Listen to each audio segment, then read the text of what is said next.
By now, you've probably come across a video of a supposed UFO sighting, and if not, the term is not unfamiliar to you. You've also probably realized how the military or the government is sensitive to these topics and seems involved in them, leaving us wondering whether something is being covered up. Perhaps the best way to uncover this would be to get testimony from a government official or military personnel, and today, we look at just that. David Grusch is a highly intriguing figure in the realm of military intelligence. Having served 14 years in the Air Force and the National Geospatial Intelligence Agency, Grusch possesses extensive experience and expertise in classified programs and sensitive information. Throughout his distinguished career, he worked on 2 Pentagon task forces investigating UAPs, better known as Unidentified Aerial Phenomena, or UFOs. As a representative of these task forces, Grusch had access to top-secret information and closely examined classified programs related to UAPs. His exposure to these covert operations gave him unique insights into the government's knowledge and involvement in investigating UFO phenomena. However, Grusch's journey took an unexpected turn when he became a whistleblower, shedding a light on classified UAP-related programs and information being withheld from Congress and the public. The decision to speak about these covert activities was undoubtedly risky, raising questions about his motives, the truth behind the secrecy, and the potential impact of his revelations. This is what he brought out. In one revelation, David Grusch stood before a panel and unequivocally stated that the federal government is in possession of UFOs. Drawing on interviews with 40 witnesses conducted over 4 years, Grusch expressed unwavering certainty about the existence of these enigmatic aerial objects. This startling assertion has reignited the debate surrounding UAPs and their potential implications. During the hearing, Grusch divulged intriguing details of a secretive Pentagon program that had operated for multiple decades. As a leader of the Defense Department's efforts to analyze UAP sightings, he disclosed that the primary mission of this covert program was to collect and reconstruct crashed UAPs. Grusch's claim that the program managed to avoid congressional oversight through the misappropriation of funds made this revelation even more striking. The implications of such a clandestine operation raise questions about transparency and accountability within the government. Further heightening the mystery, Grusch disclosed that individuals involved in the Pentagon program recovered non-human biologics from crashed UFOs. Emphasizing his preference for using the term non-human rather than alien or extraterrestrial, he underscored the profound implications of these findings. However, Grusch refrained from divulging specific details, citing the sensitive and classified nature of the information. Witnesses and lawmakers at the hearing underscored the need for clear communication channels to report UFO information to the public and the military.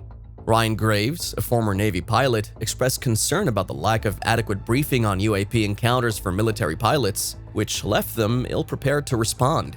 He also pointed out that commercial airline pilots have reported UAP sightings, indicating that these phenomena are not limited to military encounters.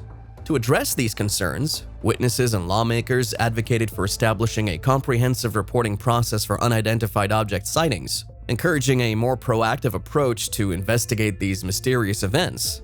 The discussion also delved into the obstacles faced by investigators and witnesses in probing UAPs.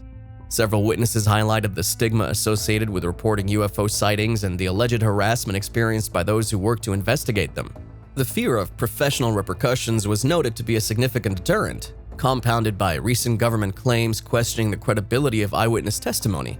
Moreover, witnesses recounted instances where reporting UAP sightings to the Federal Aviation Administration resulted in redirection to civilian groups, often dismissed as conspiracy theorists. These institutional hurdles prompted Ryan Graves to form a first-of-its-kind group advocating for policy changes and providing support for pilot whistleblowers. Despite the fact that Grusch's information is classified, the consistency of his testimonies combined with the stories of other witnesses raises questions about the authenticity of these assertions. Are we on the verge of an epochal revelation, or are these incredible narratives really the creations of human imagination? Only time will tell us as the search for truth and transparency in the field of UFOs gathers traction.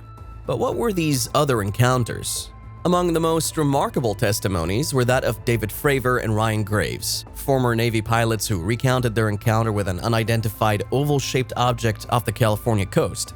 The object's maneuvers, which involved rapid acceleration and vanishing before reappearing at a distant location, baffled Fravor and his team. The technology displayed by the object far surpassed anything known to human engineering. For more context, in 2004, two Navy FA-18F fighter jets encountered a wingless, white object that performed incredible maneuvers near San Diego. The object was captured on infrared video by one of the pilots, who described it as being about 40 feet long and having no visible propulsion system. This object accelerated away from the jets at an incredible speed, leaving them quite confused. The incident was part of a secret government program that investigated UFOs, which adds to its intrigue. This incident's footage is popularly known as the tic-tac-toe, and it served as a focal point for their testimony. Another one of the most well-known and contentious UFO cases in history is the Roswell incident. Roswell, by now, is a cliché in the world of UFO topics. The US military purportedly found alien bodies in a crashed UFO near Roswell, New Mexico in 1947. The occurrence has given rise to several conspiracy theories and media adaptations and has become a cultural phenomenon. Some people think that the US government hushed up the incident and that the facts are being concealed. Others believe that it was a fabrication or that a weather balloon was mistakenly identified. Whatever the case, the Roswell incident continues to be a compelling enigma that piques the interest of people all over the world. The Rendlesham Forest is another incident that's been referred to as Britain's Roswell in the past. A triangular-shaped craft was discovered in 1980 by US Air Force soldiers in a forest close to a NATO facility in England. The incident included multiple sightings, radar detections, and tangible evidence like radiation readings and tree damage. Both military and civilian agencies have looked into the incident, but no solid explanation has yet been offered.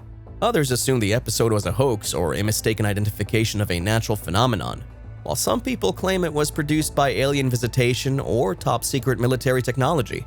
Whichever version of events is accurate, the Rendlesham Forest incident continues to rank among the most intriguing UFO incidents in history. Another intriguing encounter that caught people's attention was the UFO near O'Hare Airport. A metallic disc-shaped object was hovering over one of the busiest airports in the world in 2006. Several airport workers and pilots saw the object, which they characterized as solid, silent, and spinning. It abruptly rose into the air, piercing a gap in the clouds. The FAA wrote off the occurrence as a weather phenomenon, but many individuals are still dubious. This furthers the enigma because several witnesses claim to have seen other celestial bodies at the same time as the UFO. The testimonies of David Grusch, Ryan Graves, David Fravor, and others present a mesmerizing glimpse into the realm of UFO encounters, leaving us with more questions than answers. As we contemplate the authenticity of Grusch's claims about a clandestine UFO crash retrieval program and the recovery of non-human biologics, we can't just dismiss these extraordinary accounts hastily. Instead, maybe we should embrace the enigmatic world of UFOs as an invitation to question and discover. But this is not just a question of whether UFOs exist. If you give it some thought, there are tons of stories or encounters of them which are often blurred out by the government agencies or scientists. So could they really exist, and we just live in the dark? And if so, what would this mean? Why haven't the extraterrestrials made contact? Are they watching us? What would it mean for things like religion? The questions are endless, but the truth is out there, and it's up to us to question it.